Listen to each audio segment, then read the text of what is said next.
सत श्री अकाल जी। सत श्री अकाल जी। की हाल ने तुहाडे? ठीक हो? खैरियत नाल हो?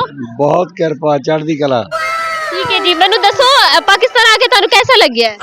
सानू इदा लगा कि जिदा साडा ही मुल्क है। अच्छा। हाँ, बहुत प्यार मिलया। तुहानू कितनी देर हो गई इत्थे आए? इत्थे हफ्ता हो गया। हफ्ता हो गया? पहली दफा आए हो या पहले भी आंदे रहंदे? पहली बारी आए हैं, पर इत्थे दी हुकूमत ने सानू बड़ी सपोर्ट की है। साडे नाल उन्हां ने गनमैन लाए, अच्छा। सपोर्ट कीता। हुण भी साडी पूरी पैरवाई करदे आ।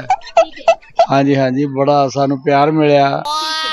तुहानू इत्थे खाने दे विच की पसंद आए? सानू सब कुछ जो भी खाना सी सारा साडा ही खाना सीगा। कोई गल नहीं, सारा कुछ दाल सब्जियां गोश्त हर शे खा जांदे हो? क्या नहीं, गोश्त नहीं खाते असी, सारे वेजीटेरियन है। अच्छा अच्छा, वेजीटेरियन। ते वेजीटेरियन खाना बहुत बढ़िया मिलया, लाजवाब। अच्छा, खुद भी कुक करदे हो या सिर्फ बाहरों ही रेडीमेड ही खांदे हो?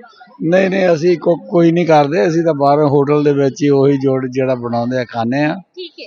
ते माशाअल्लाह बहुत बढ़िया, सानू तुसी सारा प्यार दिता ते बड़ी किरपा हुई है। ठीक है। मैनू दसो तुहाडे किन्ने बच्चे ने? साडे या दादा नाना भी बन गए हो? हाँ, असी दादा नाना भी बने आ। बच्चे 4 बच्चे आ। शादीशुदा ने सब शादीशुदा है। ए माता जी बीवी ने तुहाडे? हाँ जी, ये मेरे आओ तुसी भी गल करो ना।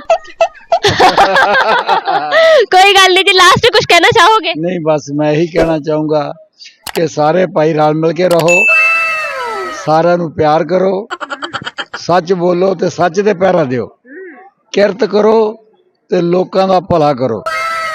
वाहिगुरू जी का खालसा, वाहिगुरू जी की फतेह। बहुत शुक्रिया।